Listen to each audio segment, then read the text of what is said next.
Hola, ¿qué tal, doctor? ¿Qué tal? ¿Cómo estás? Bien, bien, a ver si acá recuperamos, vamos a ver.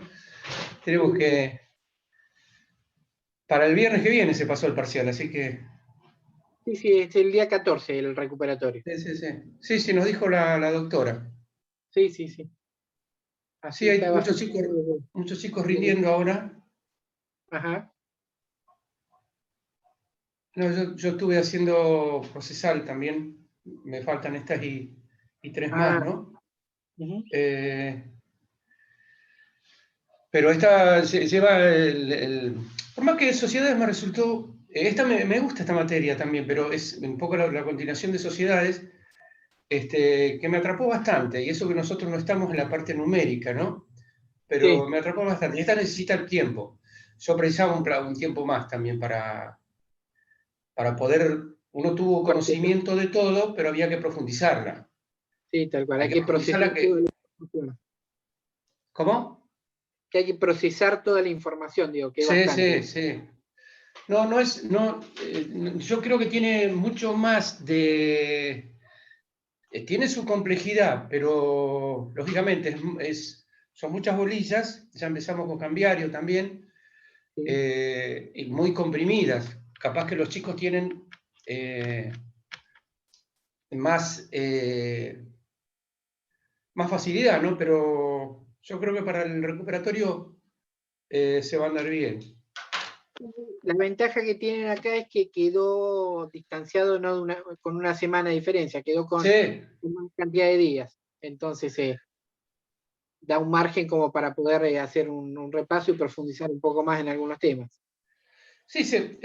Yo creo que como está tan específica y hay que llevar órdenes con el proceso concursal y con un montón de conceptos, Sí. hay que procesarlo mucho. Ahora, si no le hicieron de entrada, olvídalo, olvídalo. Seguramente, sí. Es lo que yo Eh, les dije cuando empezamos, ¿no? Que el primer día que arrancamos le dije, empiecen a leer No, el no, no, sí, material. yo ayer hasta bajé el libro del logo, creo que es la parte de las 37 páginas que recomendó la doctora, no me acuerdo el nombre, Canti, pues, Sí, sí, sí. de los primeros conceptos que explicó, Ujú. pero hay que estar encima y procesarlo, incorporarlo Sí. y para darlo, ¿no?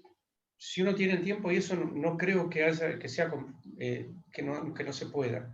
Hay que tener No, ese no, tiempo, nada más. exactamente. De hecho, bueno, a ellos les Este, puse yo todo el material de la bolita 1 de Cambiario, que fue lo que estuvieron viendo ayer, no, ya no la vi, visible no la vi. en el campus. Sí, lo que no me corrigieron, no sé si no llegaron todavía, es la parte, esa que mandamos filmada. Esa no la tengo corregida. ¿Las otras? Puede ser que haya quedado a lo mejor o pendiente de subir el archivo ese. Pero bueno, le voy a No, encomendar. no, no, yo únicamente para, como esa está relacionada con el parcial anterior, que Sí, eran sí. quería ver cómo me había ido, pero bueno, están corrigiendo parciales. No debe ser fácil tampoco toda el aluvión. Me tiene Ah, choqueado un poco porque mi mejor compañero fue el primero que falleció, ah, no sé si lo vio, Bobati Walter, sí. Estábamos haciendo todos juntos. Lo que pasa es que sí, el cuatrimestre pasado hicimos los dos, civil y procesal y sociedades. A él le fue mal en sociedades, yo di sociedades y dejé procesar porque me mandaron al sur, junto con no la alcancé a rendir, me mandaron, tuve que ir hasta Caleta Olivia, no, sí. hasta San Julián a trabajar. Y por eso no Ajá, estábamos, si hubiera aprobado procesal o si hubiera seguido, hubiera estado con él. claro. La verdad que es choqueante el tema, ¿eh? Sí, sí, la verdad Pero que bueno, está complicada. y yo por suerte Está- tengo las dos vacunas, me cuido mucho porque viajo afuera ahora, me va a agarrar un viaje, Dios quiera que sea después del parcial, sí, porque tengo que ir a Puerto San Julián y hay que ir en auto. No hay problema porque me llevo la computadora y puedo seguir el curso perfectamente, me lleva una sí. semana. Que esa es Pero, una de las ventajas de esto de la sí, virtualidad, ¿no? Que con una y a mí si no computadora en cualquier lugar puede cursar. si no, a mí me hubiera perjudicado mucho, porque a mí me perjudicó varios años ya. este tema. Me manda la empresa, por ejemplo, yo hago todo lo que es la ruta en obra pública hasta Gallego. Y el puerto que está en el, perdón, el aeropuerto que está en el medio, que es San Julián, no está operativo. Entonces, la empresa tiene en Comodoro o en Gallego. Y después en Comodoro, para viajar en auto hasta ahí, es de terror. Entonces dije, no, voy con la camioneta y tardaré un día y medio de viaje, pero me quedo porque si no, no. Se complica. Sí, tal cual. Y este año zafé, pero ahora ya no me preocupa. Y yo creo que algunas cosas van a quedar de todo esto, algunas cosas muy positivas. Sí. Pero bueno, es todo un proceso nuevo, está complicado, ¿eh? Está muy Sí, complicado. bueno, es echarle un poco de ganas también, ¿no? Y se Sí. puede. Sí, por supuesto. Yo digo, me quedo tranquilo. No me dejo de cuidar, por más que tenga las 2 vacunas. Ya hace rato me hice el test de anticuerpos, tengo casi el 93%, o sea que no tengo problemas. Aparte, yo me viví viajando y cuidándome todo este tiempo sin la vacuna igual. Pero hay que tener mucho cuidado, los chicos muchas veces por ganas o por desconocimiento no se cuidan, a mí me da terror. Sí. Sí, sobre todo porque piensan muchas veces que son jóvenes y entonces no le va a hacer nada, va a ser una gripe nomás y No, siempre es así, no siempre es así. yo tengo hijas en España, bueno, una está acá ahora que vino de viaje y está dramático. Tengo una en Málaga y la otra en Barcelona. Yo no he viajado este año, soy en español también, pero está dramático, no se sabe acá las cosas que están pasando, no lo dicen. Papá dice, no podemos salir después de las 10 de la noche, no de las 12, y no podemos salir, no podemos ir descartado de Málaga a Barcelona, no podemos los de adentro, permisos específicos, está dramático el tema. No, sí, está muy complicado. Muy complicado. Y hago una consulta, bueno, mientras bien, no sé, los fallos esenciales que hay, más Rafiki, Pavlenko creo que es, hay que dar el concepto, por ejemplo, el de Rafiki está el tema de los 2 artículos, si va a la fecha de, no sé si es chico ya. Es la doctrina No. que establece los fallos, no importa los datos de fecha, de las partes, no importa la doctrina que fija, saber qué es el tema que abordó el fallo y qué resolvió. ¿No? Claro, Entonces, está referido, claro. Sí, está referido a la fecha y cómo lo resolvió de acuerdo a la ley. Forma de computar el inicio del plazo del incidente de revisión. Claro, sí. A eso se refiere, puntualmente. Sí. No sé, yo miré los principales, no sé cuántos, pero hay unos cuantos para leer. Yo le hice hincapié a 2 o 3 o 4. Las líneas contra Electrodine, DIFRID en la parte de verificación, también tienen ahí. Claro.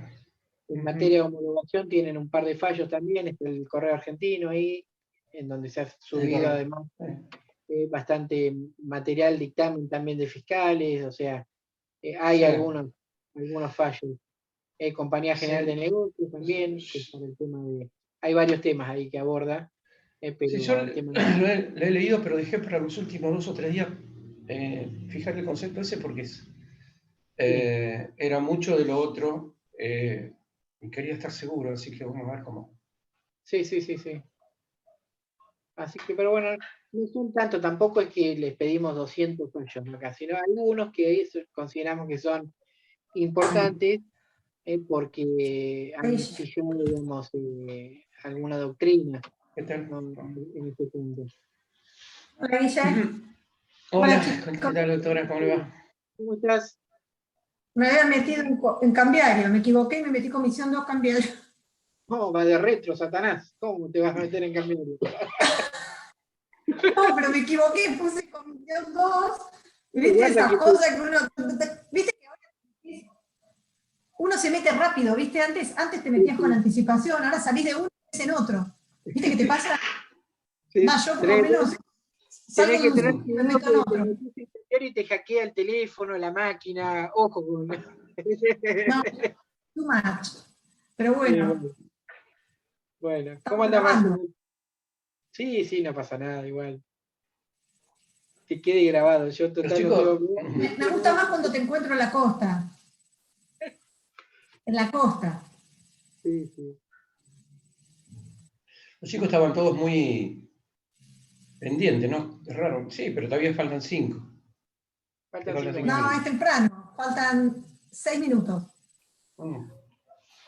Aparte, pasa eso, cuando uno ya está acostumbrado, se mete justo a la hora. Claro. Eso nos acostumbró la pandemia. Sí. Yo antes me un montón ahí llegó Agustina Pravini, ya está incorporándose gente. Mira, para la gente que es normalmente de llegar tarde a los lugares, ¿no? Ahora es muy difícil, ¿no? Llegar tarde al Zoom. Te llegan a veces, ¿eh? Te llegan.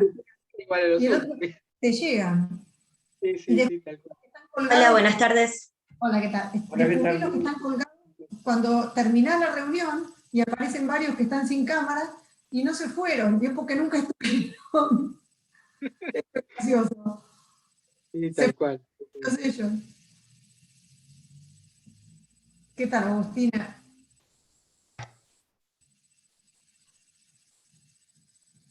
Acá estamos esperando a ver. No sé si la clase va a ser este repaso general o va a ser referida al parcial. Estaban comentando todo ese tema, así que cuando vengan los chicos seguramente se van a empezar Ahora las preguntas. Guillermo No, seguramente.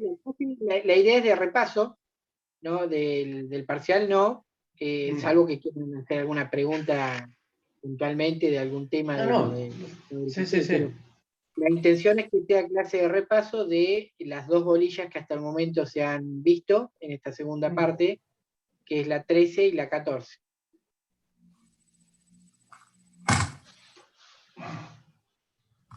Pero igual vamos a esperar unos minutitos porque todavía es temprano. Van a venir. Tengan en cuenta ahí que ya se le subió un trabajo de la bolilla 14 sobre recursos, un cuestionario como para completar. Tiene tiempo igual para hacerlo hasta el día 11. Así que, pero tengan presente para ir respondiéndolo. Sí. Perdón, ¿puede Está ser? referido a las clases grabadas que están subidas, el Sí. trabajo, claro. Sí. En las clases Perdón, pueden responder. Sí, Agustina, perdóname. no, perdón. Que quería en realidad hacer una consulta. Es algo sobre un tema para el recuperatorio, en realidad. No sé si puedo preguntarlo acá. Pero mira, lo que no me queda claro es en los principios del concurso internacional, los sistemas, territorialidad, extraterritorialidad. O sea, ¿cuál sería el que se aplica acá? Es lo que no me queda claro. Marce, ¿querés vos? Que tenemos una docente de Derecho Internacional acá. Así que mirá, te lo puedo contestar acá. Claro, depende de si están, hay un tratado internacional entre los países, entre Argentina y otro país, que aplique Bien. algún tema, ¿está? Porque en general, si estamos dentro de la órbita de los tratados de Montevideo, se aplica lo que establecen los tratados de Montevideo.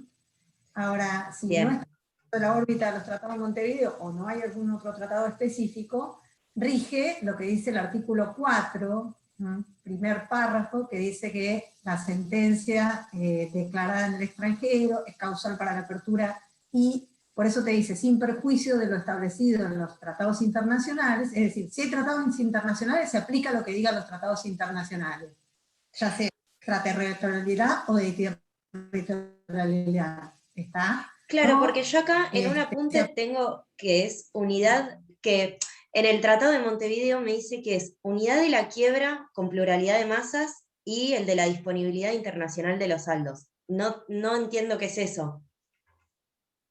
Bueno, si te dice territorialidad, te está hablando, hay una quiebra, pero te está hablando, es un sistema como mixto, porque vos fíjate que te habla también de tantos usos, tantos como bienes existieran en cada uno de los países, pero dentro de la órbita de uno de los tratados específicos de Montevideo. Bien. Porque el de 1889 y el de 1940, ¿entendés? Entonces, Bien. yo les explicaba el otro día, lo que pasa es que es un tema muy complejo y lo van a ver con más profundidad. Nosotros no los vamos como bien dijo Guille la otra vez, no lo vamos a exigir desde la perspectiva de derecho internacional privado.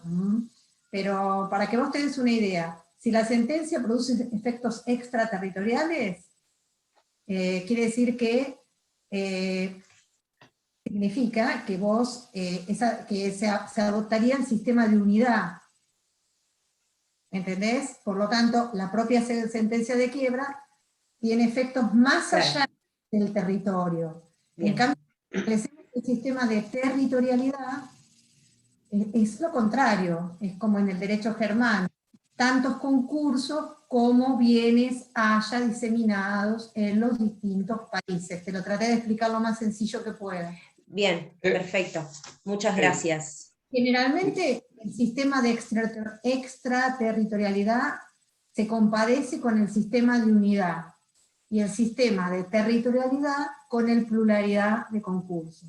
Porque ahí, digamos, es de unidad porque el patrimonio, digamos, del deudor que hay en diferentes estados, se forma una masa única del patrimonio, digamos. No sé si estoy diciendo bien. No, está correcto. Tiene que ver, claro, aparte yo les explicaba la otra vez, lo que pasa es que como es tan difícil, y lo tuvimos un poquito de tiempo, tiene que ver con las concepciones distintas que existían, ¿te acordás? En el derecho romano y en el derecho germano. Es decir, el derecho romano se consideraba que el patrimonio era único porque era indisoluble de la propia persona, por lo tanto, formaba parte de la propia persona. Entonces, era uno solo, no importa que se extienda a todo el imperio romano, era un solo patrimonio y eso impactaba tanto en el régimen sucesorio como también en lo que fuera el régimen concursal romano, para decir un ejemplo.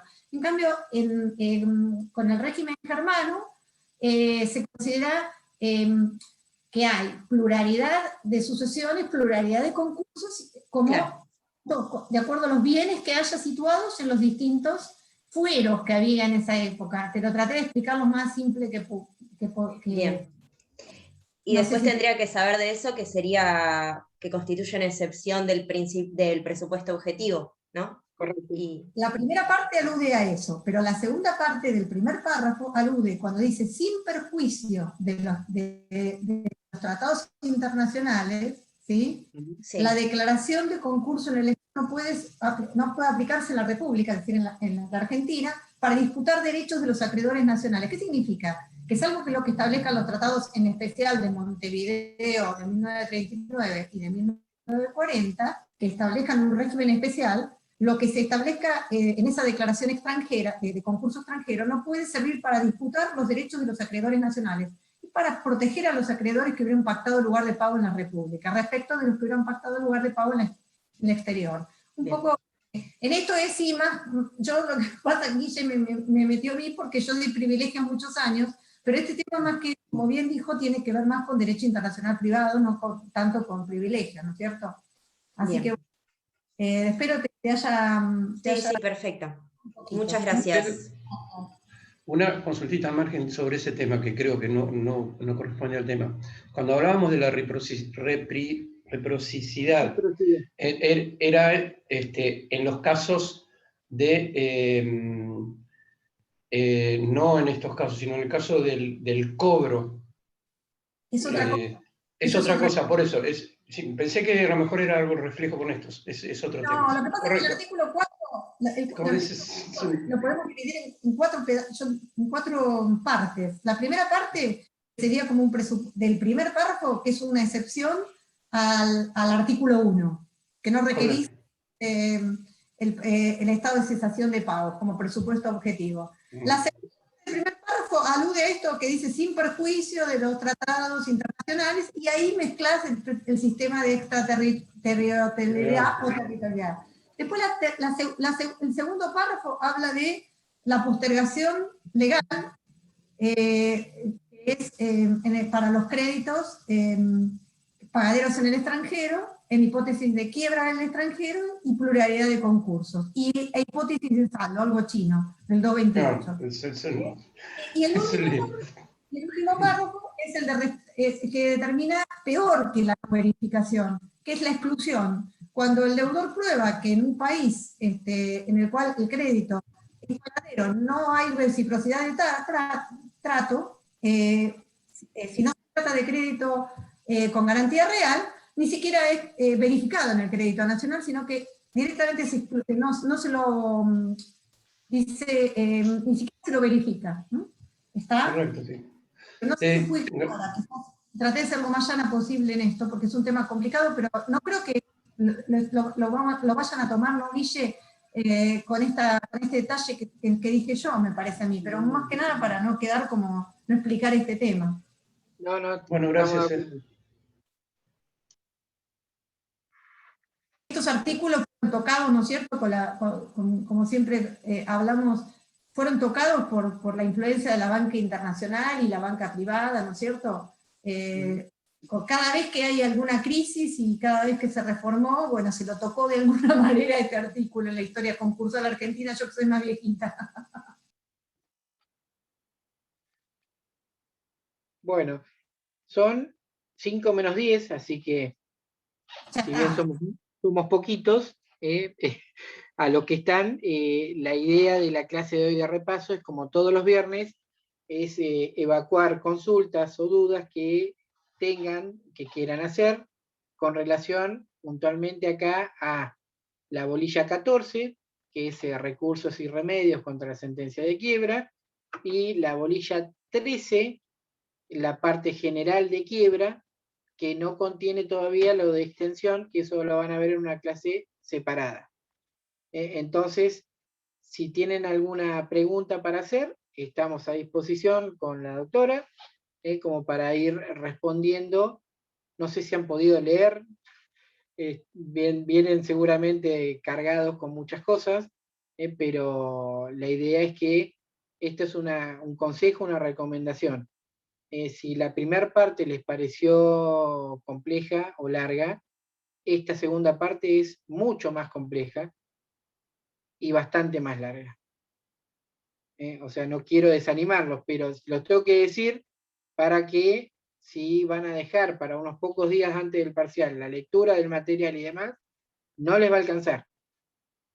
Sumado a que además ya iniciaron las clases de cambiario. Después, si bien van a tener cambiario solo después del segundo parcial, se les va a hacer bastante denso, si no. Entonces, por eso es que les recomiendo que vayan siguiendo con la lectura del material que se les va subiendo y aprovechando estas clases como para aclarar algunos puntos. ¿Bien? No sé si tienen alguno quiere hacer alguna pregunta.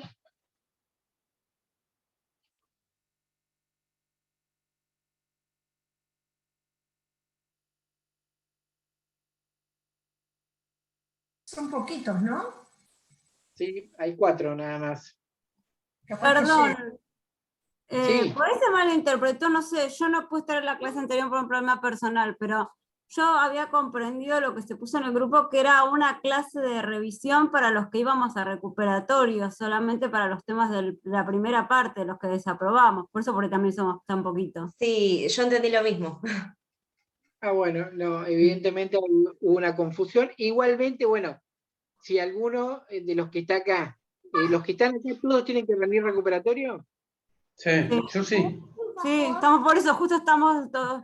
No, igual, Bueno, escuchen, no hay problema porque en próximas clases ustedes pueden preguntar lo de la semana y lo de la anterior también, no hay problema.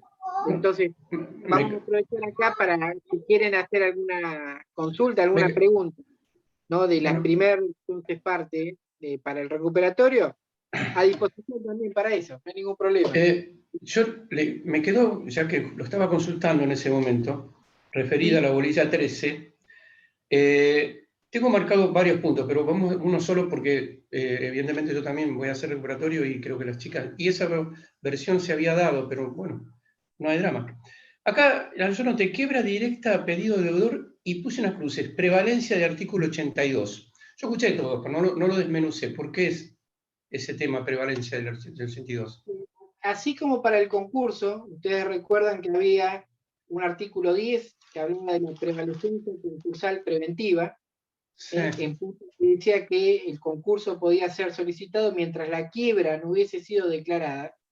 Sí. Existe una suerte de prevalecencia falencial también, ¿en cabeza de quién? Que dice que prevalece el pedido de quiebra que formula el propio deudor por sobre los pedidos de quiebra que formulan los acreedores.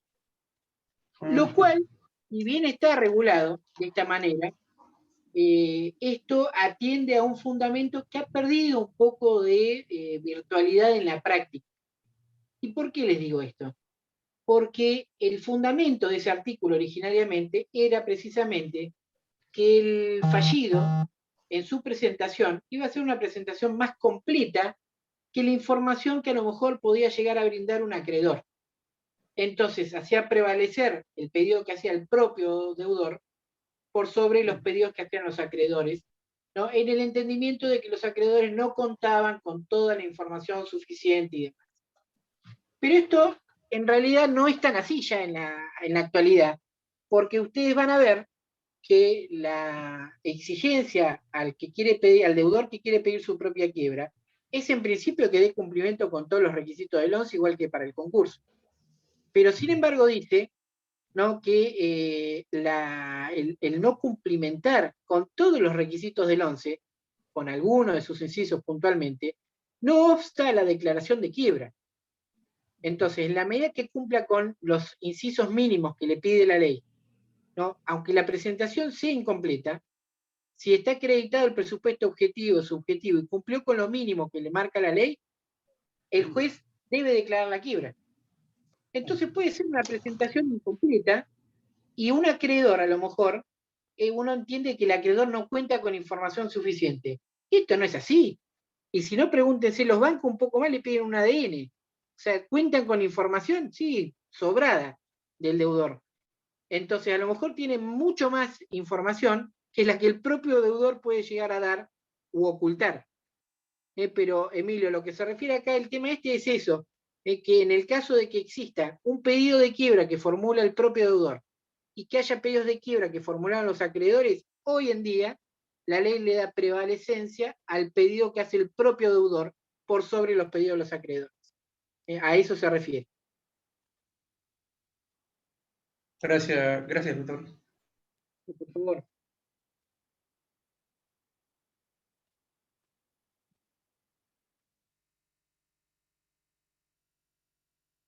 Obviamente, entonces, en función de la interpretación a lo mejor que hubo incorrecta, los que estén y quieran evacuar alguna duda con relación a los temas del parcial, ¿no?, pregunten nomás, ningún problema. Yo tengo una duda que me surgió en realidad del artículo 6, que ¿sí? Lo que no entiendo es por qué el artículo 6 habla de personas jurídicas públicas si en realidad no pueden concursarse. No habla de personas jurídicas públicas, ¿eh? ¿En qué parte? Dice, tratándose de personas, bueno, de existencia ideal, privadas o públicas. Lo solicita el representante legal, previa resolución en su caso del órgano de administración. No, ahí vos tenés claro de que el artículo 6 se refiere a, como sujeto concursable, hoy a las personas jurídicas privadas, exclusivamente. Ah, bien, porque como decía privadas o públicas, por eso me entró la duda, no sabía por qué lo decía. No, es privadas exclusivamente, esto es uno de los tantos errores que puede tener la ley. Bien. Pero listo. Los únicos sujetos concursables son las personas jurídicas privadas. Bien, perfecto. Concursables. ¿Bien? Bien, listo. Y una cosita más, el arancel que tiene que pagar cada acreedor, en definitiva lo terminaría pagando el deudor, ¿no? Al momento de cubrir, digamos, la deuda. Porque ¿sí? Dice que el monto del arancel se va a adicionar al monto del crédito si el mismo es reconocido. Listo, perfecto. No sabía si lo había entendido bien. No, está bien. Eso igualmente no le asegura al acreedor que vaya a cobrarlo. Porque si hace una propuesta y se importa una quita, no, claro. El arancel es como que lo tiene que en definitiva pagar el acreedor. por eso que genera a veces la bronca del acreedor, que dice, encima que no cobré el crédito, tengo que pagarle al síndico un arancel para que me deje entrar a este proceso. Y sí, tiene que hacerlo. Y Bien. a veces no lo conforma la idea de que le diga, bueno, pero usted quédese tranquilo que el monto del arancel se le va a adicionar al crédito que sea reconocido. Está bien, dice. Bueno, pero esto me va a asegurar que cobre todo. No, en absoluto. Bien, Pero si muchas saliera gracias. No, por favor.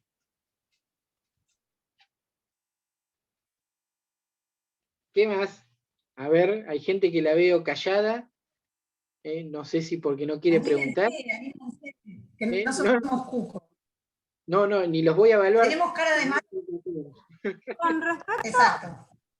te hago una respuesta con la categorización de acreedores, donde Sí. dice que se le puede hacer pluralidad de propuestas dentro de cada categoría, siempre hablando de los acreedores quirografarios, ¿no? Sí. Y ahí debe obtener mayoría de capital y de personas, o sea, Sí. la mayoría absoluta. Sí. No termino de entender bien cómo es el tema de las mayorías dentro de cada categoría. O sea, si él no logra la mayoría de cada una de las categorías que hizo, dentro de la categoría, o sea, hizo distintas propuestas, categorizó diferente de acreedores quirografarios. Tiene que obtener sí o sí la mayoría de cada una de las categorías. Si no lo logra... Si no lo logra, las alternativas que puede Claro. obtener son varias. Puede ser la quiebra, el Sí. salvataje o el cram power. Bueno, está bien. ¿No? Son las tres alternativas. Claro. Ahora, lo que usted tiene que tener en claro ahí, que una cosa es, ¿no? Que el deudor tiene la potestad de agrupar y clasificar a sus acreedores, creando categorías distintas, justamente con la intención de efectuarles propuestas diferenciadas. Bien, en cada categoría que se conforma, el deudor puede efectuar una única propuesta de esa categoría, o lo que vos decías recién, Vanina, un menú de opciones. O sea, dentro de una misma categoría, ofrecerles alternativas, propuestas alternativas. Bien, sea una o sean alternativas, vos necesitas obtener las mayorías en todas y cada una de las categorías que conformaste. Claro. ¿No? Y la otra cuestión a tener en cuenta, si vos ofreces un menú de opciones alternativas dentro de una misma categoría, las mayorías se computan como si fuesen una sola. ¿En qué sentido? Que si un acreedor te opta por la opción 1 y otro te opta por la opción 2 y otro te opta por la opción 3, pero los tres te conforman una de las opciones que se da, no es que vos tenés que tener las mayorías de acuerdo con la opción que eligieron, sino que tomamos los puntos positivos, ¿no? Sea la opción 1, la 2 o la 3. Ah, esa era la duda.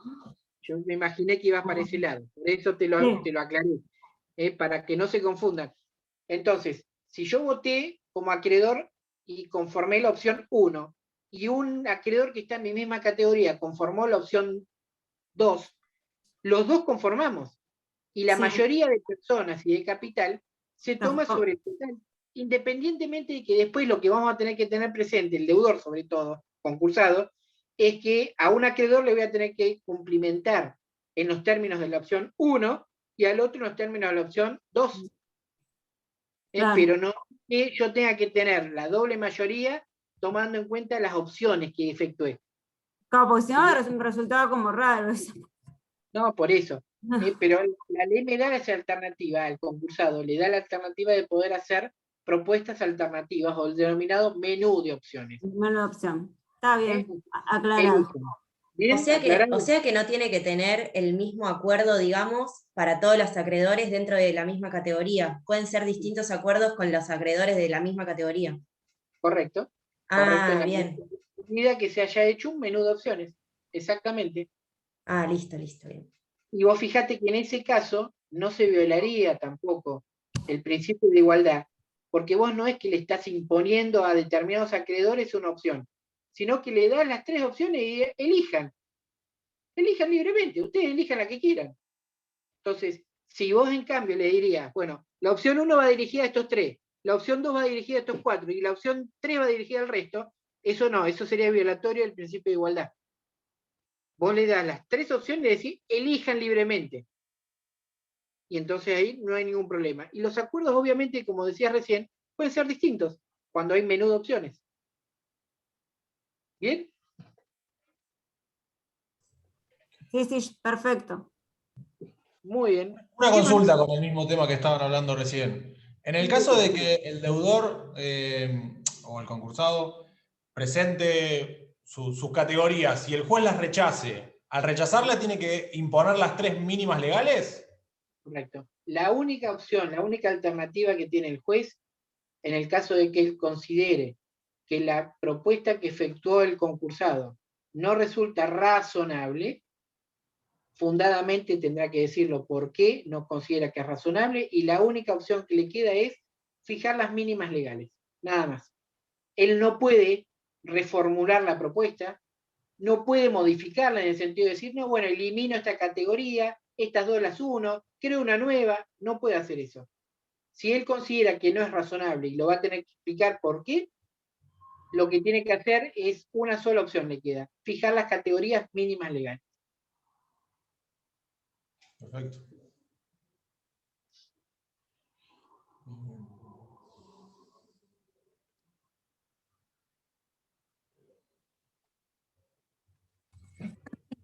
Están tímidos, creen que nosotros no prejuzgamos para el parcial, para el recuperatorio. No hay prejuzgar. Pregunten tranquilo que estamos para eso. Y ya que estábamos, bueno, sigo preguntando. De vuelta al tema mayorías, porque en realidad no tenía nada preparado, pero ya que están preguntando uno va surgiendo dudas. En el caso de que el concursado categoriza él, ¿no? Varias, por naturaleza, monto, lo que sea, y hace una categoría de privilegiados especiales, ahí en ese caso no, porque no era necesario que él negocie con el privilegiado especial, ¿no? Te voy a hacer 2 correcciones, Lucas, para que quede claro 2 puntos. El concursado lo que hace es agrupa y clasifica. Ah, sí, sí. Quien categoriza es un juez, que es cuando dicta la sentencia, que parece una cuestión menor, pero no lo es. Porque el concursado lo que hace es proponer una forma de agrupar y clasificar a sus acreedores. Pero es el juez el que va a fijar las categorías en definitiva, que van a quedar conformadas. Eso como primera cuestión. Como segunda cuestión, con relación a los acreedores con privilegio especial, yo puedo, como concursado, crear la categoría, lo cual no me va a obligar a tener que negociar con ellos en el futuro. ¿Pero la puedo crear? Sí, por supuesto. Y en la medida que cuando yo efectúe una propuesta, no la condicione en los términos del artículo 47 y 44, no pasa nada si no obtengo las mayorías. Y siendo acreedores con privilegio especial, no hay mayorías acá, porque la ley me exige la unanimidad en este tipo de acreedores con privilegio especial. Distinta la situación si son acreedores con privilegio general, en donde ahí sí hay un régimen de mayoría, que es igual que los quirografarios. Perfecto. ¿Bien? Perdón, ahí cuando hablamos de los acreedores con privilegio especial, si el deudor condiciona la propuesta y no logra la mayoría, también va a quiebra. ¿O no? Sí, yo no entendí mal. No, es así. Ah. En la medida que se condicione, la consecuencia sí va a ser la quiebra. Y va a ser la quiebra. Si yo lo condiciono, obviamente no. ¿Qué podrá decir el concursado? Bueno, lo intenté negociar en el marco del concurso y no logré obtener las mayorías que me marca la ley. Bueno, en la medida que haya podido negociar exitosamente con los quirografarios, avanzará el expediente a saber si se logra una homologación. Lo cual no quiere decir que en algún momento el concursado vaya a tener que arreglar con estos acreedores privilegiados. Pero será fuera del marco de este proceso, ¿no? En donde tendrá que sentarse y negociar y tratar de arreglar. Porque si no le van a quedar expeditas las vías que ustedes ya han estudiado del artículo 57. ¿No? Podrán ejecutar la sentencia verificatoria o incluso poder pedirle la quiebra. O sea, o arreglan o se exponen a esto. Y ni que ¿Pero hablar de si qué le serviría al deudor condicionar la propuesta? Yo siempre se lo explico con un ejemplo para que les quede bien claro. Yo tengo 100 acreedores, de los cuales son 98 acreedores quirografarios, y solamente 2 son acreedores privilegiados. Pero resulta ser que estos 2 acreedores privilegiados son Uno, un acreedor hipotecario, que es el que tiene la hipoteca sobre la fábrica donde yo desarrollo la actividad. Y el otro es un acreedor prendario, que tiene prendadas todas las maquinarias con las cuales yo desarrollo mi actividad económica. Entonces, hasta la idea que es por una razón de honestidad. Por más de que los acreedores quiroprácticos me digan, señor concursado, sí, le damos la conformidad, obtengo la unanimidad de ellos. Si este deudor concursado no arregla con el acreedor hipotecario y con el acreedor prendario, lo rematan la fábrica, lo rematan las máquinas y se terminó la actividad económica. ¿Y con qué le va a cumplir después a los quiroprácticos? Si ya no tiene más actividad económica. Entonces, lo que Mafía en su momento decía, que condicionar la propuesta importaba ser un doblemente masoquista, el concursado, no es tan así. Les diría que en muchos casos es por una cuestión de honestidad. Decirle, mire, señores, si yo no arreglo con esto, el día de mañana me rematan esto y yo no puedo cumplir nada. Por más de que ustedes me den el ok con lo que yo les propongo en este momento. Entonces, por eso puede llegar a querer condicionarle, diciéndole, bueno, si yo no arreglo con estos acreedores, no voy a tener fuente como para generar recursos que me permitan afrontar lo que a ustedes les estoy proponiendo. Por eso es que puede llegar a querer condicionarla. No es que ocurra muy a menudo, pero puede ser. Puede serlo. Entonces, ahí viene la explicación. Hola, Vale, ¿cómo andás? Hola, Guille. Hola, Marce. Perdón por la tardanza, pero Todo llegué. bien, todo bien. Llegué. Bueno. ¿Qué más, chicos? A ver, ¿qué otra pregunta, duda, consulta quieren hacernos? Yo, ¿qué tal? Buenas tardes. Sí, María. ¿Qué tal? ¿Cómo le va a todos? Bien. Buenas tardes. Yo le quería hacer una pregunta agarrándome como de la mano ya de la quiebra. Sí. Cuando es una quiebra indirecta, ¿no es cierto? Que es lo de donde nos vamos a tomar de la mano, sería para encarar la quiebra. Después, bueno, estará la directa, otras cosas, ¿no? Todo Sí. el tema de las inhibiciones. Por ejemplo, tengo otra duda también con el tema del desistimiento. Eso ya no lo puede manejar el deudor, ¿no es cierto? Digamos, el Si hablamos, desistimiento es solamente por parte del acreedor. si hablamos del concurso. No sé si me escuchó. Mirá. Perdón, justo me había entrado una llamada. Si hablamos del concurso, ¿no? El desistimiento del concurso, el desistimiento de la quiebra. ¿De qué estamos hablando acá? No, mi duda es sobre la quiebra. El desistimiento en la quiebra. Yo tenía notado una crucecita con todas eso también. las medidas, qué pasa con todas las medidas precautorias y las inhibiciones, digamos, cuando estamos con la quiebra indirecta, ¿no? Sí, esperame un segundito que... Ahí está. ¿Haber hablado ahora de nuevo? Hola, ¿me escuchan? Ahora sí. Sí, justo me entró una llamada y te estoy escuchando muy bajito y no llegué a escucharte lo que justo me decía. Ahora sí. Perdón, no, yo estoy recién saliendo, digamos, del concurso, yéndome a la quiebra, pero a través de la quiebra indirecta, ¿no es cierto? Sí. Entonces, digo, ¿qué medidas precautorias se toman o son las mismas? ¿Y qué pasa con el desistimiento en la quiebra? Vamos a aclarar entonces. En No cuanto es a las, ya no. del deudor. En cuanto a las medidas precautorias que surgen de la sentencia de quiebra, partamos de la base que la principal, que es la inhibición general de bienes, es exactamente igual. Así como se disponía trabar la inhibición general de bienes con la apertura del concurso, con la sentencia de quiebra se reafirma la traba de la inhibición general de bienes ante los registros respectivos. El tema es que hay otras figuras que aparecen acá que se agravan un poco y que se traducen en medidas cautelares, pero que se traducen en efectos que la quiebra provoca, que van a cambiar un poco el alcance, como por ejemplo lo es el tema del desapoderamiento, que pasamos a tener un desapoderamiento en la quiebra pleno, que va importar la privación de la administración y la disposición de los bienes, cosa que no ocurría en el concurso, en donde conservaba la administración bajo la vigilancia o la supervisión del síndico, y solamente se lo privaba de los actos de disposición, sometido a un régimen especial de prohibición absoluta de algunos actos, de posibilidad de realizar ciertos otros actos de disposición, los que hacían al giro ordinario de la actividad económica, o la posibilidad de realizar otro tipo de actos con previa autorización judicial. ¿Bien?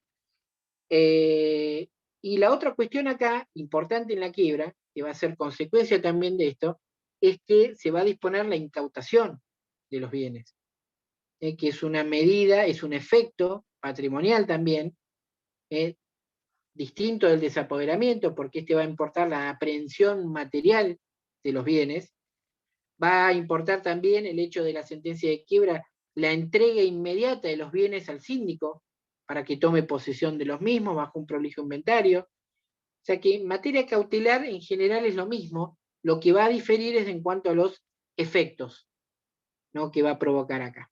Y en cuanto al desistimiento, ¿no?, el tema es que si se trata de una quiebra indirecta, no va a haber posibilidad de desistir ya. Si es quiebra indirecta, no existe la posibilidad de que se pueda desistir.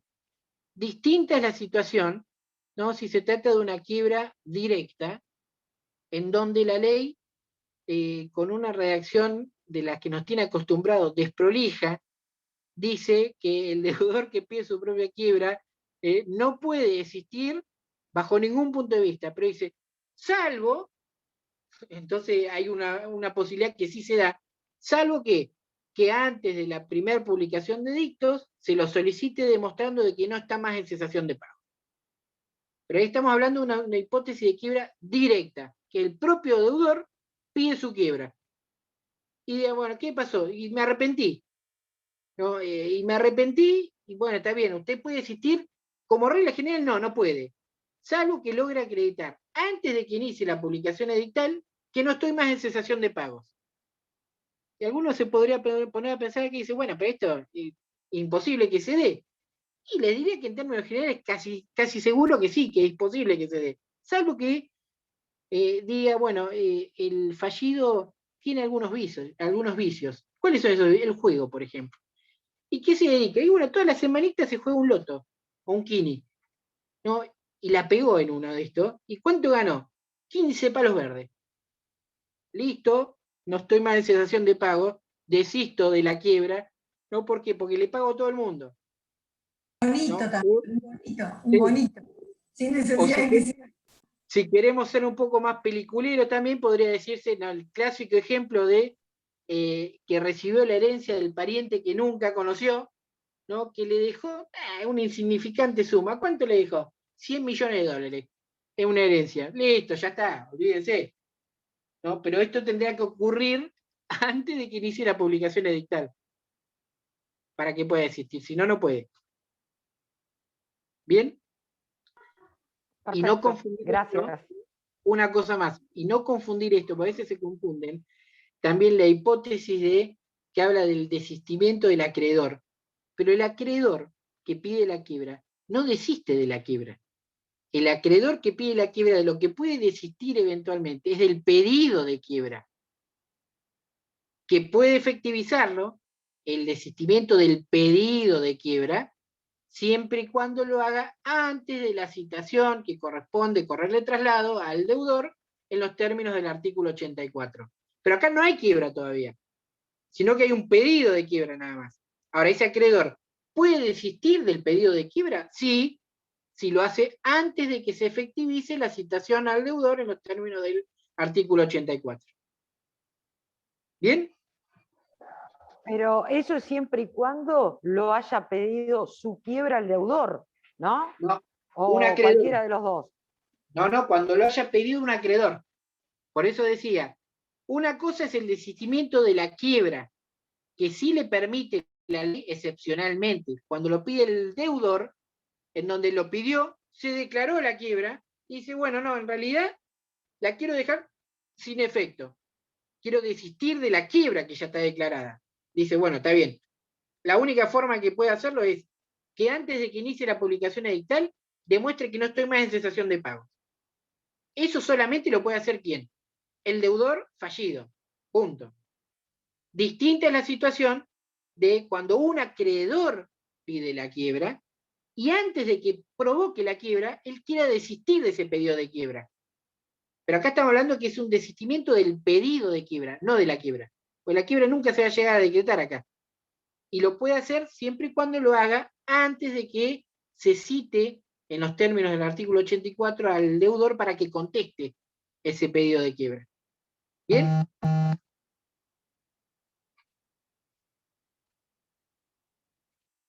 Bien. Muy bien. Vale, Marce, los voy a abandonar un segundo, pues me tengo que conectar en otra aula. Un segundito, Dale, así dale. que las dejo con las doctoras, los saludo a todos los que están acá presentes, y bueno, continúen con el estudio, ¿no? Con el repaso y muchos éxitos para el recuperatorio. Hasta Chao, luego. Gracias. Luego. Chao, Vale. Chao, Hasta chao. luego, doctor. Hasta luego. Chao, Guille. Estamos a disposición. Todavía ¿Alguna otra duda, chicos? estamos en horario, aparte. Tranqui.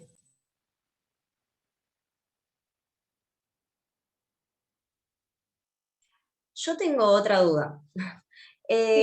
Con el tema de la suspensión del curso de los intereses, Ujú. no entiendo la salvedad de la última parte del artículo cuando dice los intereses de los créditos garantizados con prenda de hipoteca. No entiendo qué pasa con esos. ¿Voy, vale? Dale, Marce. Estamos hablando de la suspensión provocada por la demanda de concurso preventivo, ¿no? Porque no sé si ya lo dieron, lo de la quiebra todavía no lo vieron, ¿no es cierto? No, Bueno, no, de eso. Es uno de los efectos de la demanda de concurso preventivo, ¿no? María, ¿sí? Bien. Yo te dije María porque conocí a tu mamá, por eso te dije María, me equivoqué. Vos sos María, tu mamá era María, ¿no? ¿A mí? Sí. Tu mamá se llama, ¿no? Entonces, No. bueno, no importa. A lo que voy es lo siguiente. Estamos hablando de uno de los efectos de la presentación o demanda de concurso preventivo, que es la suspensión del curso de los intereses de todo tipo, ¿sí? Desde dicho momento procesal. Ahora tiene dos excepciones: los créditos con garantía real, que siguen corriendo, y los créditos laborales, ¿sí?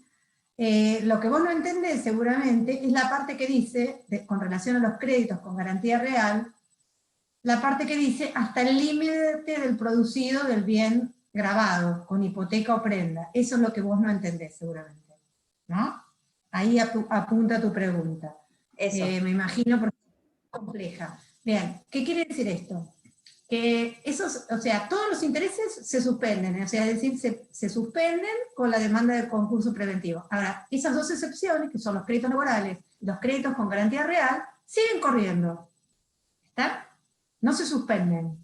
Ahora, en el supuesto especial, valga la redundancia, de los créditos hipotecarios y prendarios, ¿bien?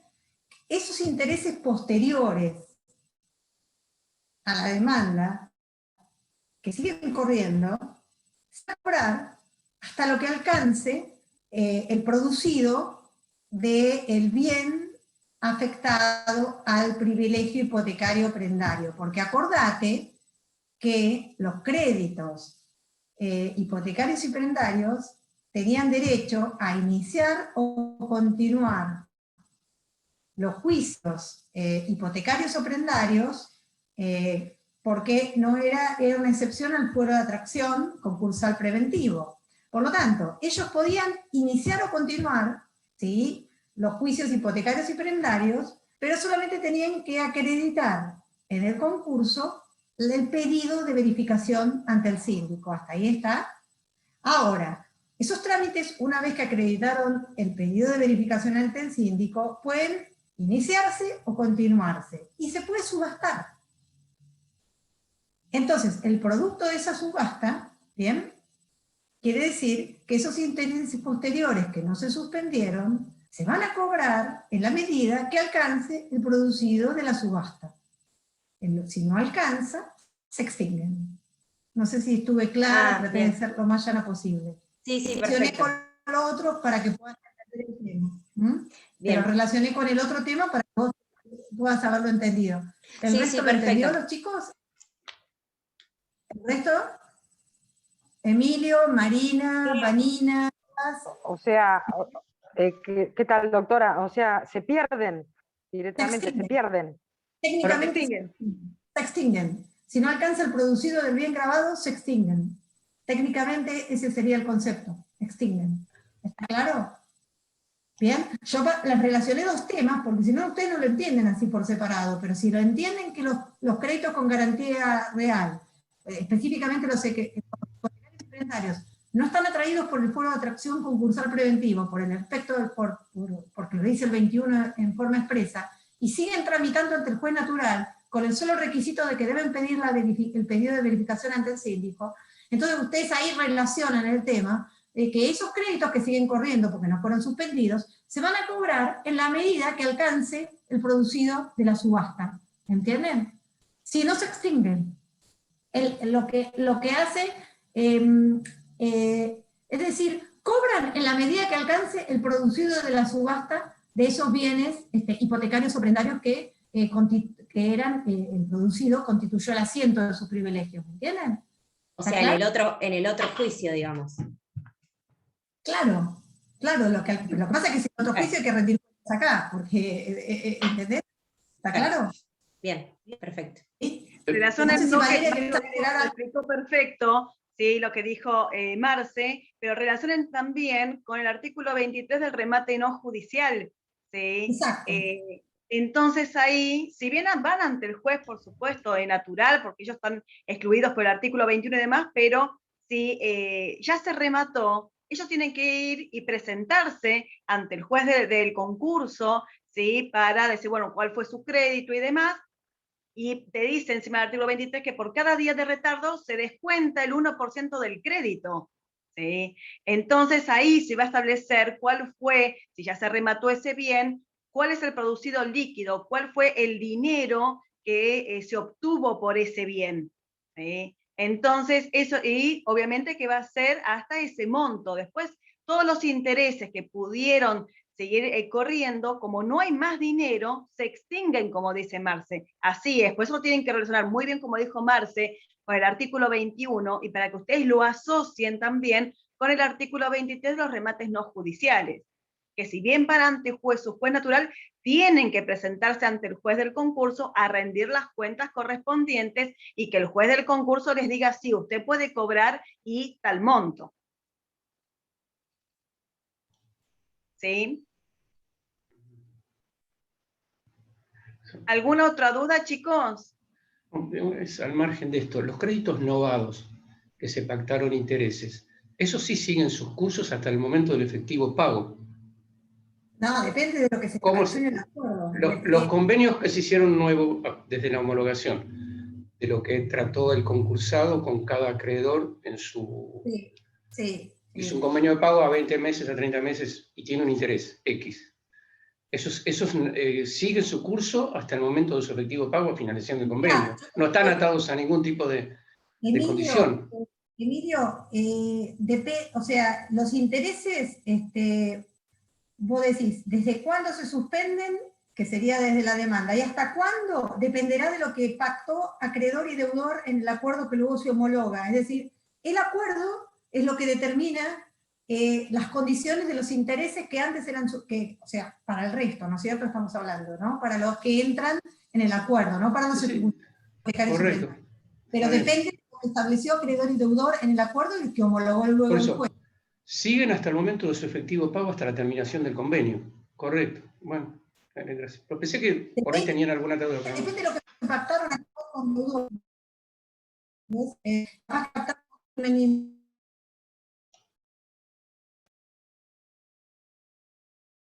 Acreedor y deudores, perdón, entre acreedores y deudor, que luego vaya a ser homologado por el juez. Eso es lo que es mandatorio. los términos de intereses, tengo el internet inestable, pero me escuchan igual, ¿no?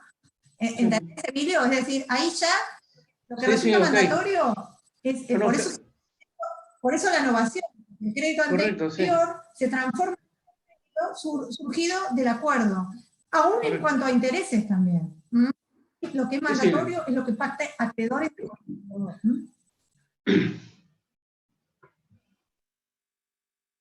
¿Algo más, chicos? ¿Quieren hacer alguna pregunta? Miren que estamos en el horario, todavía no se sientan incómodos.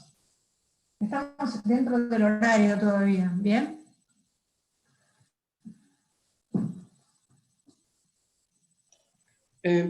Sobre el tema, por ejemplo, el caso Refiki, yo no sé cómo, que si se consulta... Yo no te escuché, ¿me volvés a repetir? No te escuché. Perdóname, ¿me repetís? Pues no te escuché. Sí, espera.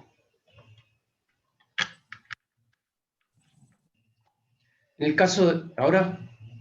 ¿Se escucha ahora?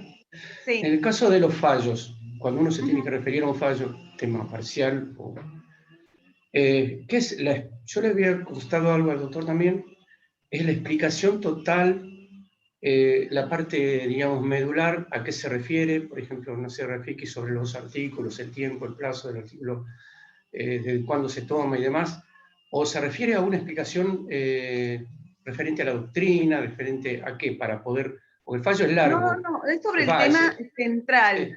Sí, por eso cuando nosotros hablamos por el tema de Rafiki, bueno, el cómputo, ¿sí? De los 20 días del incidente de revisión, a partir de cuándo, ¿sí? Si es el tema de DIF y traslínea por los títulos, ¿sí? Valores en el tema de verificación, ¿sí? Es en eso, pero eso el tema es central, no es el tema de bibliografía ni de posturas doctrinarias, no, ¿sí? Es más que nada sobre el tema que uno está desarrollando, y si justo sobre ese tema existe una jurisprudencia, entonces se le va a preguntar, pero es muy específica, ¿sí? De tampoco saber el desarrollo de todo el tema de los fallos, solamente es el tema central modular de ese tema.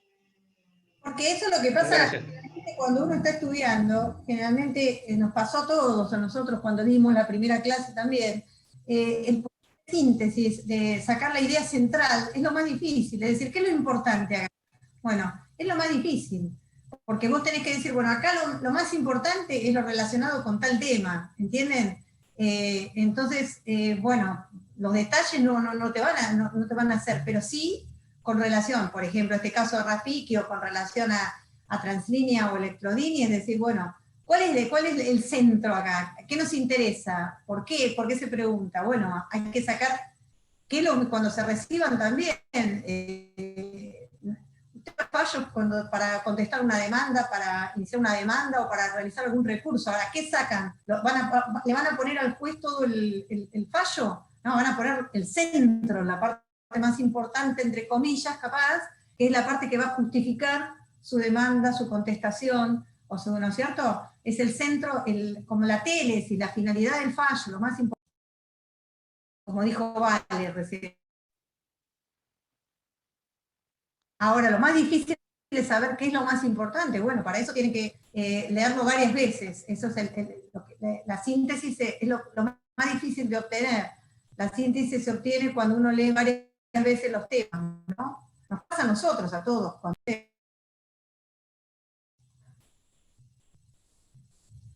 ¿Algo más, chicos? Yo tengo una preguntita más y nada más. Cuando el deudor no justifica la contratación de los edictos y la efectiva publicación, ¿eso sería un supuesto de desapoderamiento calificado? No sería desistimiento, ¿no? No. Sanción. Es un supuesto de desistimiento-sanción. Ay, perdón, se me cortó. No sé si me escuchan, es un efecto de desistimiento-sanción. Es decir, se produce el desistimiento del procedimiento de carácter sancionatorio. No hay desapoderamiento calificado ahí, entonces. No. El desapoderamiento calificado opera como una sanción cuando el deudor viola el desapoderamiento atenuado. Es decir, si el deudor no cumple lo dispuesto por el artículo 15 a 17 está porque realiza un acto que por ejemplo, un acto que esté sujeto a la autorización judicial, bajo la vigilancia, un control del síndico del comité de control, y no pide la autorización, por ejemplo, un acto a título que exceda la administración ordinaria, o un acto a título oneroso sin autorización judicial, o realiza un acto gratuito, el juez puede, o de oficio, o a pedido, haciendo lugar a algún incidente, cambiar el desapoderamiento atenuado en calificado, ya sea con distintos grados. El más grave es separando al deudor de la administración, luego sería un coadministrador, un interventor, o diferentes facetas, cada vez más grave, ¿no? De más grave a menos grave. Pero no, es otra cosa lo del desapoderamiento calificado. Es una sanción aparte, cuando el deudor vio el desapoderamiento atenuado. Aparte, Agustina, fíjate que en el artículo 30, que hace referencia al desistimiento sanción, como decía Marce, está específicamente, cuando no se cumple con el artículo 27 y 28, que es el tema de la publicación edictal, ya sea porque no lo hizo, o por el contrario, no lo demostró en el expediente que lo realizó. Bien. Específicamente está en el artículo 30. Ah, bien, listo. Sí, Muchas gracias. Tiene doble cargo en la publicación también. No solamente Exacto. demostrar el pago, tiene que Claro. llevar la publicación y archivar. Claro, tengo que hacerlo y después demostrarle al juez, por supuesto, que Claro. lo realicé, que cumplí con esa carga. Claro, exactamente. Y es un supuesto de desistimiento sanción, como decíamos con Vale. Eso está, hay un PowerPoint, si no me equivoco, de Virginia, en el cual habla de los distintos supuestos de desistimiento, y este es uno de los casos. Está bueno porque me parece que en esta clase lo que hicieron es un poco integrar los distintos contenidos. ¿Qué es lo que les falta que igual van a llegar, porque falta todavía el 14, es el recuperatorio, cuando vuelvan a leer todos escuchen las grabaciones, van a poder integrar adecuadamente los contenidos. Quizás las preguntas que hicieron tenían que ver con integración, y creo que me parece que han podido integrar, ¿no? No sé si ustedes necesitan una otra vuelta de rosca para que podamos Sí, eso es lo que yo también noté, Marce, no sé lo que habrá pasado en tu sala, pero en la sala nosotros estamos con Vir, nos pasaba eso, los desaprobados no fue por falta de estudio, fueron por dos cuestiones. Uno, bueno, los nervios, que jugaron muchos a veces en contra, y segundo, esa falta de integración que decís. Yo no noté, por lo menos de los chicos que nosotros hemos evaluado, una falta de estudio. Faltó justamente eso, esas dos cuestiones. Los nervios, que es lógico, ¿sí? Ante cualquier examen, y segundo, esa falta de integración, ¿sí? Como que estaban los temas separaditos y faltaba esa unión. Yo creo que ahora... La integración la tenés cuando tenés más cantidad de lectura, y eso es lo que pasa, pero claro. Los chicos ahora, que porque además de que nosotros los ayudamos un poco con la integración, van a ver que esto les va a surgir solitos cuando empiecen. Así que quizás de hoy al 14 seguro que van a tener esa integración que es la necesaria para poder tener el poder de síntesis y poder relacionar, por ejemplo, hoy cuando hablaba Agustina, por el tema de eso hasta el límite del producido del bien grabado, que cobran los intereses que siguen corriendo de los créditos hipotecarios y prendarios. Si vos lo relacionás con el 21, ahí ya tenés como un panorama. Lo mismo cuando hablábamos hoy de extraterritorialidad, o hablamos hoy de lo que es la categorización, la propuesta del agrupamiento. Es decir, hay un montón de temas que hoy hicimos un ping-pong, ¿no es cierto? Me parece que fue productivo desde el punto de vista de ustedes. Las preguntas de ustedes fueron muy interesantes, así que no sé si quieren seguir haciendo preguntas, nosotros estamos todavía en horario, así que tranquilo. Porque la clase termina a 18:15, la terminamos cuando ustedes quieren, pero estamos a disposición con Vale, a eso voy yo. Yo tengo una para hacer, no sé si ya la hicieron, pero recién cuando hablábamos del artículo 19 de los intereses, también luego habla de las deudas no dinerarias y de la moneda extranjera. Sí. ¿Eso es solamente para cristalizar el pasivo y después se actualizan? Ah, perfecto, está bien, listo. Que necesitamos una integridad patrimonial, o sea que el concursado deba a todos lo mismo, ¿sí? Al momento justamente, ¿sí? De esa presentación. Por eso intentamos cristalizar lo que es el pasivo. Yendo a palabras llanas. ¿Pero qué se actualiza? Escúchame, vamos por partes. Tiene que ver con la homogeneización, tener una unidad de medida común. Porque, ¿qué pasa si uno cobra en bolsa de zanahoria, el otro cobra en pesos, el otro cobra en, no sé, en tanta cantidad de pantallas de LED? Entonces, ¿cómo vamos a lograr no solamente un tema de cristalización, sino tema de tener una unidad común para poder computar las mayorías? Si no, si uno quiere en bolsa de zanahoria, de papas, y el otro, ¿entendés? Entonces hay que tener una unidad común para poder computar las mayorías a los efectos de aprobar o no aprobar el acuerdo. Ahí, si querés, vale, mientras yo un segundito... Sí. Lo que decía Marcela, necesitamos justamente esa integridad y esa unidad, saber que el concursado le deba a todos en la misma moneda. ¿Sí? Eso es justamente lo que se requiere. Por eso, el mismo artículo 19 te dice que para las deudas no dinerarias, a opción, por supuesto, del acreedor, se van a convertir o al momento de la presentación o al vencimiento, ¿sí? de la obligación. ¿Sí? Por supuesto, al momento de que él vaya a solicitar esa verificación, él va a optar, el acreedor va a optar en qué momento se va a convertir. Pero como decía Marce, es justamente, ¿sí? Para lograr esa unidad, ¿sí? De saber de que todos vamos a hablar de la misma moneda, y más que nada para ese cómputo de las mayorías. Es justamente para eso.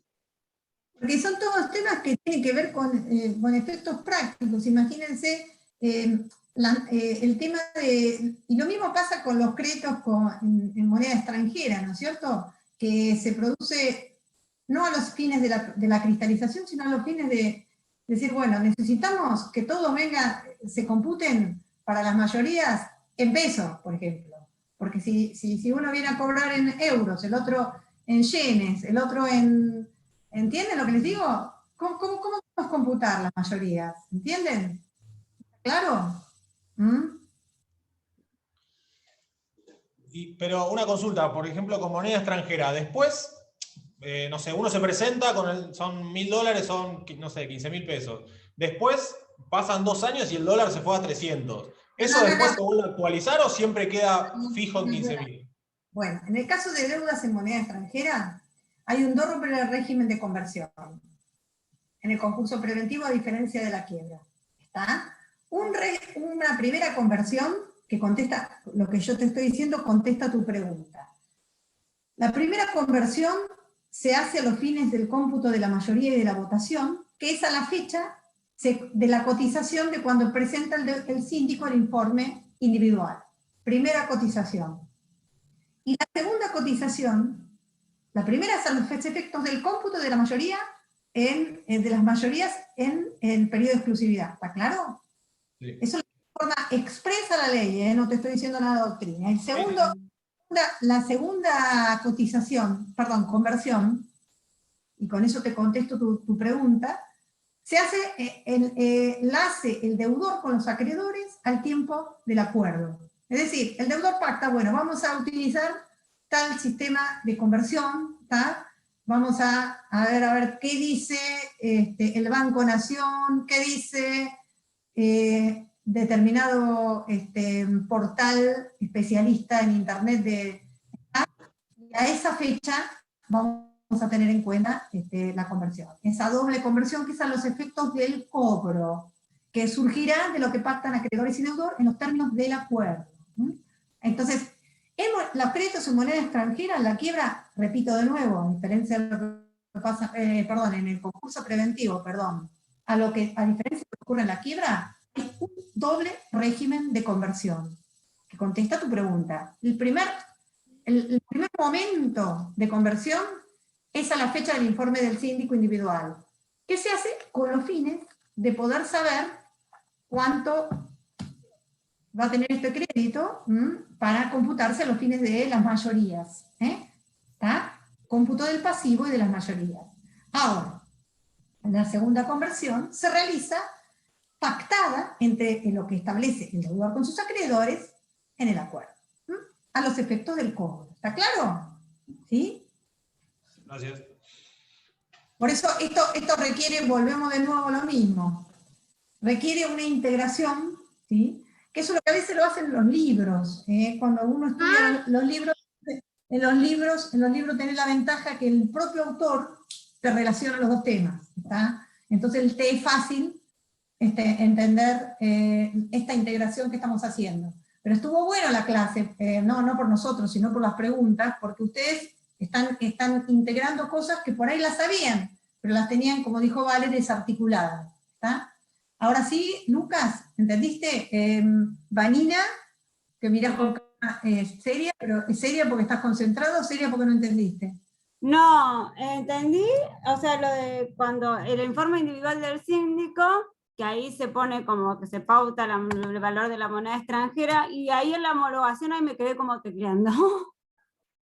Porque, volvemos de nuevo, esto lo dice, mira, lo dice el artículo, para que te ubiques. No quiero otra. A ver, yo te digo el artículo que te lo dice, así vos lo ves en el artículo y te ubicás, donde dice, es el 45, si no me equivoco, a ver, 45 o el 50, vale, a ver si lo ubicás el artículo exacto que te dice que, es el artículo que dice que el tema de los créditos en moneda extranjera, la de segunda conversión, se convertirá de acuerdo a lo que diga el deudor con el acreedor. Es la que sería la segunda conversión. Es decir, el deudor, cuando en el periodo de exclusividad se pone de acuerdo con los acreedores, determina, de acuerdo a las categorías que hubiera fijado el juez, el régimen de conversión de esos créditos en moneda extranjera, que va a ser el régimen que pacte el deudor con los acreedores, pero que te quiero encontrar el artículo exacto que te dice. Yo como no me sé el número exacto del artículo, Vale, si me ayudás con esto, para que ella después lo encuentre exactamente. No me acuerdo decir el 45, a ver, o es el, esperen, ahí voy.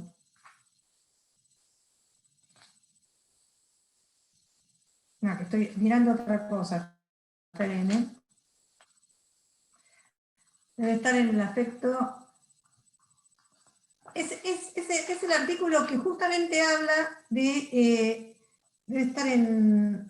No me acuerdo en qué artículo está, pero hay un artículo que precisamente ese artículo lo deben integrar con la norma del artículo 27.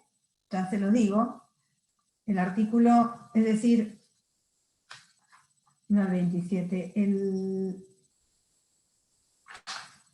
Vale, ¿estás ahí? Vale. Me parece que se fue, Vale. Sí, acá esto. Lo que pasa es que no sé el número exacto del artículo. Sí, sé el del 19, sí, lo demás está en la ley, pero no sé el número exacto para decirle a los chicos, y yo no tengo la ley acá, sí, pues estoy en casa. Lo que sí, para que tengan, igual lo que decía Marcel, de esa doble conversión, más que nada para Vanina, que decía que no lo entendía. ¿Sí? Obviamente que al momento, acá tenés que ver dos cuestiones distintas. La primera es para lograr las mayorías, que eso específicamente te lo dice el artículo 19, ¿sí? Que es al momento 19, de la presentación del informe individual. Sí, pensé que Marcel había dicho algo. Claro. Sí. Sí, hasta ahí perfecto. Y después el segundo, que es como nos preguntaba justamente Lucas, ¿sí? Que es al momento del cobro, ¿sí? Porque obviamente el dólar sigue subiendo, ¿sí? Puede ser al momento de la presentación del informe individual hasta que se dé el cobro de eso. Entonces, cuando se haga en el periodo de exclusividad, en esa negociación que va a realizar el concursado con los acreedores, ahí se va a establecer otra conversión, se va a establecer cuál va a ser, y van a pactar entre ellos cuál va a ser el valor de esa moneda extranjera. Y esa es la que se va a tener en cuenta para el pago que haga el concursado a esa clase de acreedores. Ahí, perfecto, contestada, yo después busco el artículo, pero perfecta la explicación. Yo cuando llego, prometo buscar ese artículo y lo ponemos aunque sea en el campus o demás. Yo no tengo acá la ley como para buscarlo. Pero no le estoy encontrando el artículo porque no sé de Pero es lo memoria. mismo que los convenios que pactan con diferentes condiciones, como habíamos hablado hace un rato, y los intereses, en aquel caso, en este caso actualización, o con lo que quieran pactar de la moneda extranjera, van a seguir hasta el momento de su efectivo pago. Es un trato totalmente privado que hacen en ese momento. Es la misma pregunta que hacías vos, claro. Emilio, es exactamente lo mismo. Por eso. Sí, se relaciona exactamente igual. Depende de lo que pactaron en este caso. Claro, sí. Puede poner régimen de la... Que me lo sé de memoria el artículo, pero no lo encuentro como para que ustedes después lo vean, y lo que dice exactamente esto que les estoy diciendo con Vale, que dice que para los créditos en moneda extranjera, la conversión dependerá de lo que pactan acreedor y deudor en el acuerdo. Lo dice en forma expresa, pero no sé si está en los efectos del acuerdo homologado, en qué parte no lo estamos encontrando, o yo que tengo la ley encima, no lo estoy encontrando, pero lo dice en forma expresa eso la ley. Está, no es algo de doctrina, sino que lo dice en forma expresa la ley. No, igual ya cuando estemos ahora, porque por ahí ahora en el apuro no lo encontramos, no lo encuentra nadie, cuando nos pongamos a leer, lo hacemos así, aparece el artículo. Es que yo me lo sé de memoria esto, lo que pasa es que no lo estoy encontrando en la ley. Pero para mí es una generalidad referida a la actualización de los otros convenios que haga también el concursado. O sea, en este caso... No, lo dice en forma expresa. Lo dice en forma expresa la ley. En forma expresa dice respecto de los créditos extranjeros. No, lo dice en forma expresa la ley. Lo que pasa que, y lo dice tan en forma expresa, lo que pasa es que no lo estoy encontrando yo, no sé si es porque no veo nada y está muy oscuro donde estoy, pero dice dependerá de lo que pacta el deudor con los acreedores, el régimen de conversión. Lo dice en forma expresa. Pero bueno, después, lo importante acá es, como le explicábamos a Lucas y como volvió de nuevo Vale a reafirmar, en el caso de deudas en moneda extranjera hay doble régimen de conversión. Un primer régimen de conversión que está establecido en el 19, que es a la fecha de presentación del informe del individual del síndico del 35, que es a los efectos de la cómputo del pasivo y de las mayorías, ¿sí? Y un segundo régimen de conversión que dependerá de lo que pacten deudor y acreedores en el acuerdo, ¿bien? Y depende de lo que ellos pacten y el juez homologue, ¿está? ¿Sí? ¿Bien? ¿Está claro? Y eso después, eso me da bronca porque lo tengo abierto en los artículos. No, pero está perfecta la explicación, ¿eh? Lo sé de memoria, pero no lo sé, no vi dónde estaba en la ley, pero lo dice en forma expresa la ley, ¿eh? Me da una bronca bárbara porque me lo hizo por estudiar, por saber las cosas de memoria. Pero bueno, ya lo voy a encontrar. Seguramente termino de dar la clase y me lo acuerdo. Así que, pero bueno, pero es así como le decimos nosotros con Vale, no se hagan más rosca que esto. ¿Sí? Medidas estará acá, no sé, bueno, ya lo vamos a encontrar. No te hagas problema, está perfecta la explicación, lo importante es la explicación. En efectos del acuerdo homologado, no sé si en 45, en algún lugar estará, ¿sí? Pero lo que ustedes tienen que saber es que la segunda oportunidad para la conversión es cuando el deudor pacta con los acreedores en el acuerdo, depende de las condiciones de lo que pacta acreedor y deudores acreedores y deudores en el acuerdo. Ese es el segundo régimen de conversión, como bien dijo Valeria y reafirmó lo que hablamos hoy, a los efectos del cobro. Así que tranqui con esto.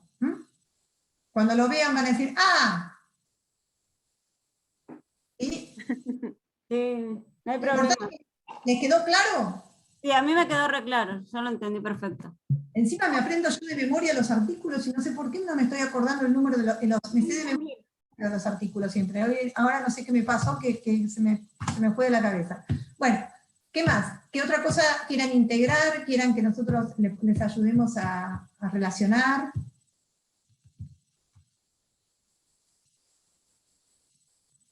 Miren que todavía tenemos tiempo, aprovechen.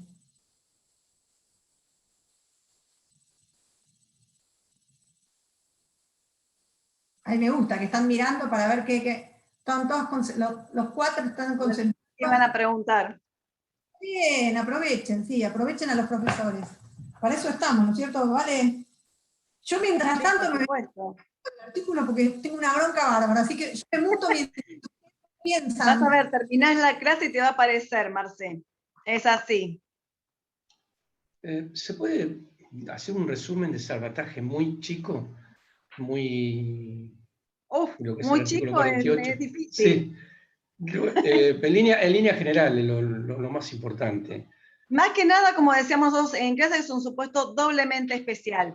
¿Sí? Vos tenés que ver que no todos los sujetos pasibles de concurso van a ser pasibles ¿sí? de este régimen de salvataje.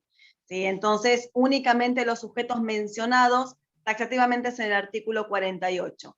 También tener en cuenta que no proceden pequeños concursos, ¿sí?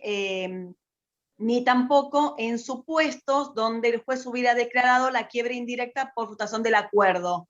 ¿Sí? Entonces, eso es lo que tenés que tener en cuenta. Y después hablas en sí de lo que es el procedimiento, ¿sí? Es decir, que vencido el periodo de exclusividad y no lograda las mayorías, entonces el juez en ese caso, que sea un sujeto pasible de salvataje, no declara la quiebra, sino que en un plazo de 2 días abre un registro, que va a estar abierto por un plazo de 5 días, para que se inscriban todos los interesados en querer comprar esa empresa, incluyendo justamente si al concursado, a un acreedor o cualquier tercero. ¿Sí? 2 posibilidades: pasan los 5 días y no hay inscriptos, el juez declara la quiebra, por supuesto, ¿sí? O por el contrario, si hay inscriptos, ahí procede el régimen de salvataje. ¿Sí? En ese caso, el juez va a nombrar a un evaluador para que entre los 30 días de aceptado el cargo, presente justamente una evaluación a ver cuánto es lo que vale si esa empresa, teniendo en cuenta todos los puntos que nos dice el artículo 48, en realidad es el informe general, las altas y bajas, las modificaciones, si el valor real de mercado y demás. Una vez que se presenta, puede ser, por supuesto, sí, impugnada esa evaluación, ¿sí? Y el juez, presentado y vencido ese plazo de impugnación, le va a adicionar ¿sí? un valor justamente del concurso, estableciendo así lo que es la evaluación judicial, la que es inapelable y no podemos sí modificarla. Una vez que tenemos esta evaluación judicial, comienza un plazo de 20 días de negociación que van a tener todos estos inscriptos, ¿sí? Para negociar con los acreedores, y en esta negociación pueden ¿sí? mantener la misma categorización o no que estaba en el proceso, y se va a requerir las mismas mayorías que en el concurso, si esa doble mayoría absoluta de acreedores quirografarios dentro de cada categoría, que representan las 2/3 partes de acreedores dentro de cada categoría, incluyendo en caso de que sean privilegiados del artículo 47. Vencido entonces ese plazo sí de negociación, tenemos que ver si se lograron las mayorías o no. Si ninguno obtuvo las mayorías, el juez por supuesto va a declarar la quiebra, y si por el contrario se obtuvieron las mayorías, tenés que diferenciar quién fue el primero en lograr las mayorías, que nosotros decíamos en la clase, primero en el tiempo, mejor en el derecho. Es decir, el primero que haga pública en el expediente y presente por escrito en el expediente que logró la mayoría es quien gana esa negociación. Entonces, sí tenemos que ver quién fue el primero, si fue el concursado o un tercero. Si fue el concursado, entonces el juez procede a homologar, ¿sí? Hacemos de cuenta que siguió adelante, tuvo como otra posibilidad de negociación el concursado, ¿sí? Y homologa. No hay ningún traspaso de dominio porque es el mismo concursado. Ahora, por el contrario, ¿qué pasa si el primero que logra esas mayorías es un tercero? Entonces, acá tenés que ver el valor que arrojó la evaluación, ¿sí? Que dio el evaluador, si dio una evaluación negativa o positiva. Decíamos que si era negativa, entonces en ese caso el juez procede ¿sí? a homologar, porque este tercero no tiene que pagarle nada a los accionistas, dio una evaluación negativa, entonces procedió a homologar, ¿sí? Y en ese caso, con la homologación, se da en lo que es el traspaso de dominio, porque ahora sí la empresa va a estar a nombre de este tercero, ya no más del concursado, porque es este tercero, ahora dueño de la empresa, quien va a empezar a pagar a los acreedores. Ahora, si por el contrario, este tercero, quien ganó la negociación, arrojó una evaluación positiva, es decir, que en este caso ese tercero tiene que pagarle a los accionistas su participación societaria. Entonces, en ese caso tenemos que ver si este tercero está de acuerdo o no con esa evaluación que arrojó este funcionario u órgano eventual. Entonces, si está de acuerdo, en ese momento sí va a pagar el 20% de lo que fue el tema de la evaluación, ¿sí? El juez homologa y en un plazo de 10 días tiene que saldar ese monto a los accionistas, no a los acreedores. A los acreedores le va a pagar de acuerdo al acuerdo, ¿sí? Que fue en ese plazo de negociación que estos le dieron la mayoría. Acá le está pagando a los accionistas. Ahora, si él no está de acuerdo, entonces tiene la posibilidad de negociar con los accionistas, ¿sí? Entonces, en esta negociación, el tercero le va a proponer qué monto es lo que él considera que es razonable para pagarles. Por supuesto que en esta negociación tienen que votar los accionistas, ¿sí? Y una vez que tenés que diferenciar si logra la mayoría o no. Si no logra la mayoría, quiebra.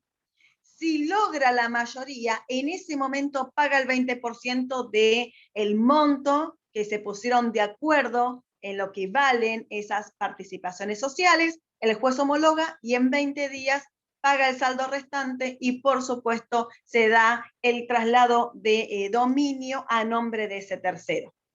Más resumido, Emilio, no te lo puedo dar, ¿sí? Porque es largo en sí el proceso, ¿sí? Sí.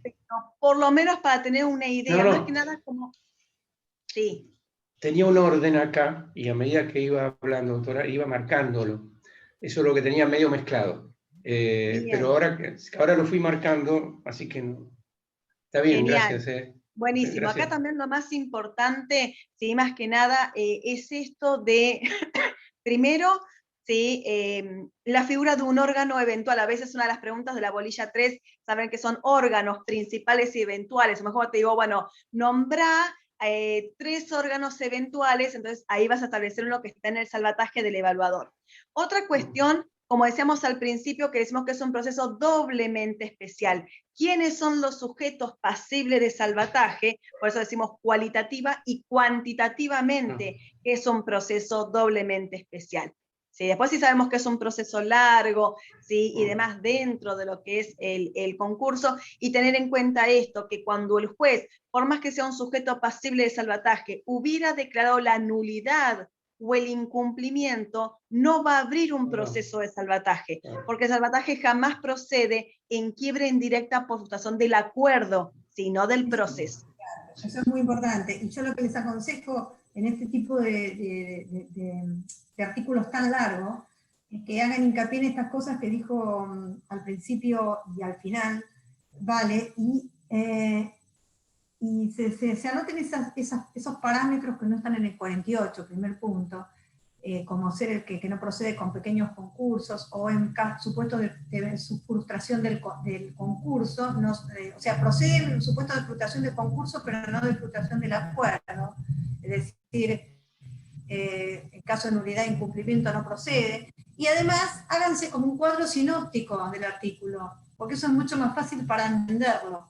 Además de este tema que brillantemente explicó Vale, háganse como un cuadrito, que eso les va a ayudar a entender bien el procedimiento en sí, porque el artículo es tan largo que por más que lo lean, no lo van a entender, sino. Y les digo la buena noticia, les encontré el artículo en el 43, mientras Vale brillantemente les explicaba en el artículo 43, en la parte de, fíjense, ¿dónde está?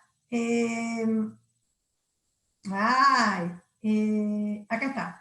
En el 43, en el párrafo, a ver, 1, 2, 3, 4, 5, 6. Párrafo 6 del artículo 43 dice: cuando no consiste en una quita o espera, debe expresar la forma y tiempo en que serán definitivamente calculadas las deudas en moneda extranjera que existiesen con relación a las prestaciones que se estipulen. Es decir, en el momento del acuerdo, como les dije hoy, acreedores y deudor van a pactar definitivamente la forma de conversión.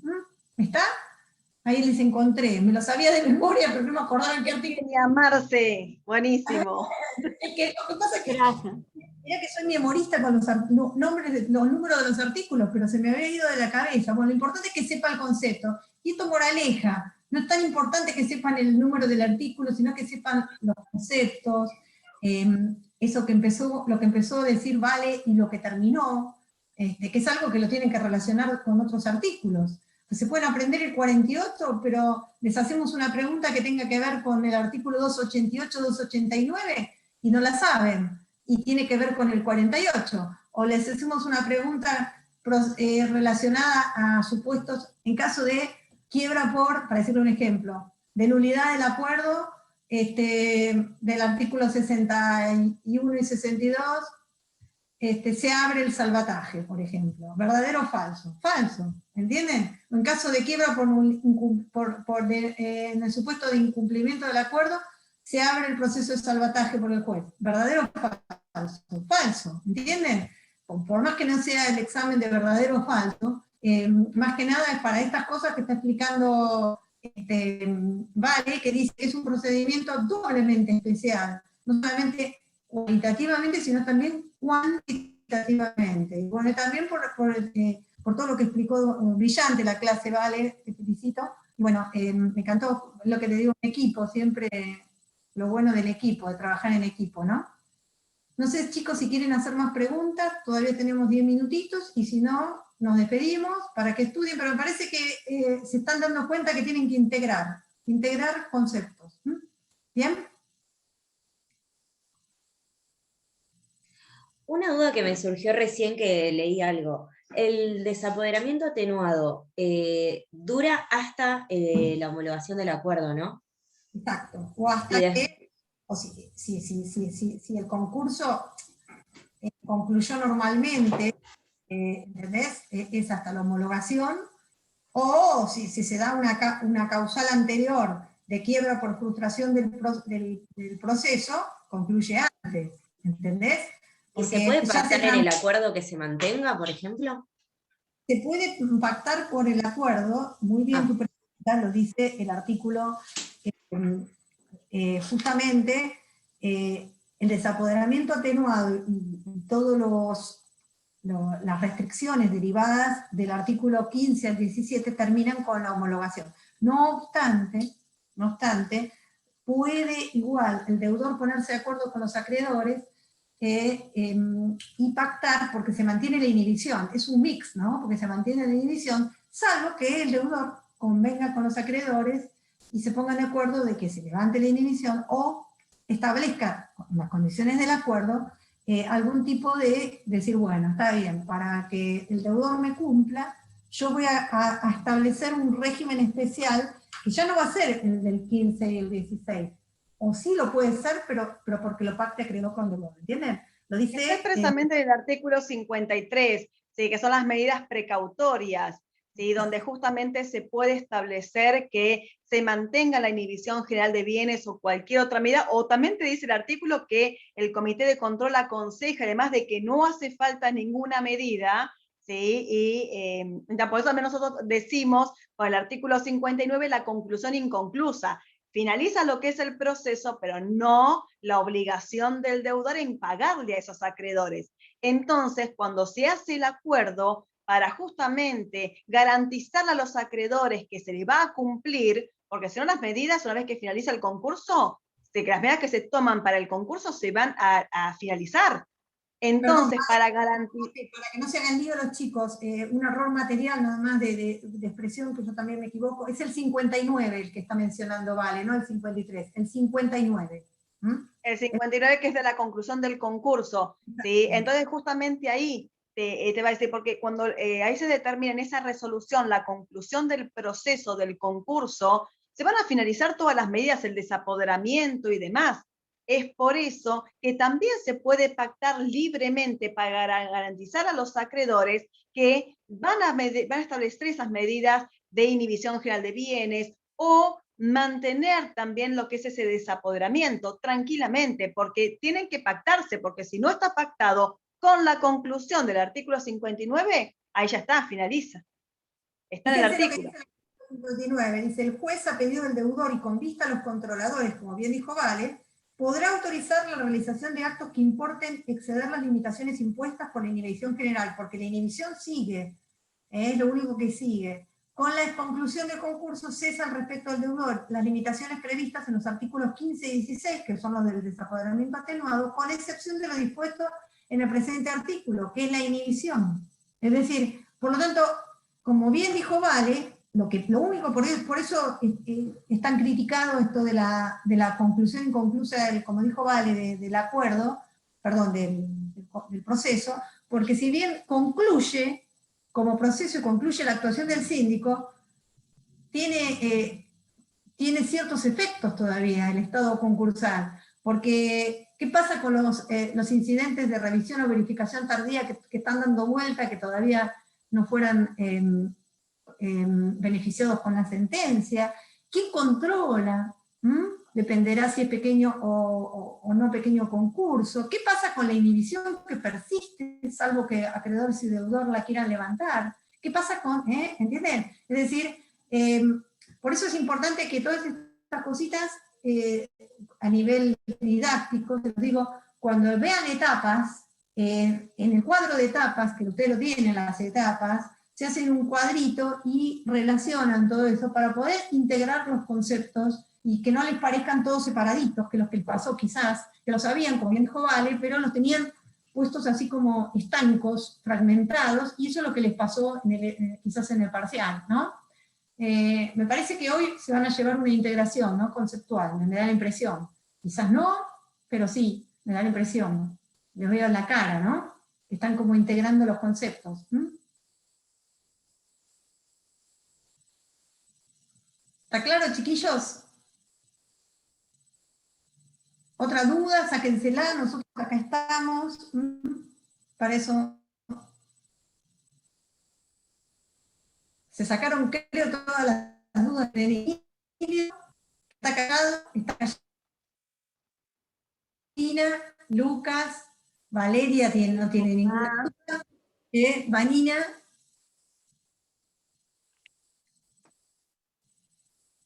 ¿Está claro? Sí, está claro. Quedaron mudos, por eso Bueno. me da miedo de que quedaron asustados. No, porque yo creo que se entendió que hace falta un ordenamiento general para poder ordenarlo y hablar. Sostener una explicación como la de la autora, claro, una explicación tan sintética, hay que manejarlo muy bien. Yo tenía todo eso ordenado, a medida que iba hablando iba marcando, iba poniendo primero, segundo, tercero, teniendo los conceptos así. Y así pasa, creo, con todos. Es mucha información que uno la tiene que ir dosificando y la tiene que ir procesando. Porque Claro. si no, cuando la primera pregunta uno empieza, y la sabe bien, no de memoria, pero resulta que como le falta esa integración, se queda en el medio. Ese es el tema también. Sí, te entiendo. ¿Se sabe a qué hora va a empezar la mesa? ¿El viernes? Vos sabés que yo no sabía ni creí que era hoy, así que preguntale a Vale, contestale. No, sigue estando, si bien en el programa dice 14 horas, pero no, empezamos a las 10, igual como fue en el examen. Ah, bien, bien. Perfecto. Sí. ¿Y nos quedan fijos los profesores No que sabemos. nos tomaron o nos iban a tomar? ¿Vos quisieron? Esa pregunta me quedó la duda. ¿No les gustó a los profesores? Porque quieren cambiar. Nos quieren cambiar. Yo no me presenté, así que por mí. No sabría decirte si se mantiene el tema del listado. La verdad que eso lo sabe Guille, en realidad. Bien. Yo creo, por lo menos, no se comunicó nada ni en el campus, ni tampoco en el grupo de WhatsApp de nosotros, algún tipo de modificación. Igual cualquier cosa se va a estar subiendo en el campus. ¿Sí? El tema del listado para saber en qué sala corresponden, con qué profesores y el link para que puedan ingresar. Perfecto, buenísimo. No hay malos, no hay malos. Pero No. escribió la clase hoy de integración, se pudieron sacar las dudas. A mí me resirvió. no nos digan que sí por como locos, digan la verdad. No, porque para eso- Estuvo bueno porque hablábamos el mismo idioma. Yo creo que la opinión de ustedes coincide. De la que capaz estudió, pero estaba totalmente desordenado. A mí me pasó. Desordenado, pero totalmente. El tiempo, hace falta ese proceso en la mente y ese ordenamiento para poder. Ojalá lleguemos bien al viernes, ¿no? Porque realmente es eso el tema. Sí, no, van a llegar bien, van a llegar bien. Lo que les aconsejo es que traten de escuchar los audios, ¿bien?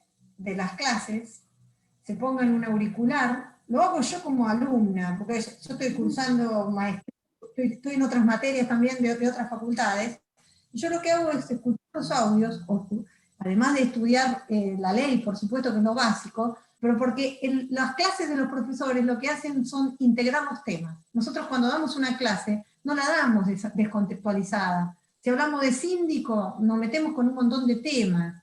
Entonces, el hecho de escuchar a los profesores ayuda a esa integración. Entonces yo les aconsejo, y se hagan cuadritos sinópticos, como cuadros, a nivel didáctico, que eso les sirve para cuando escriben en esta última lectura que tengan, les va a servir para integrar. Sí, yo creo, les digo lo que a mí me sirve como alumna, entonces uno a veces trata de también, no solamente como docente desde lo académico, sino también desde las estrategias didácticas para tratar de mejor aprender, ¿no es cierto? ¿Sí? Bueno, chicos, un gusto, la verdad. Bueno, chicos, éxito. Gracias. Gracias. Gracias. Chao, hasta luego. Para preguntar, obviamente, ¿saben? Chao, Chao, gracias. chicos, nos estamos viendo, sí. Éxitos. Chao. Chao, Marce.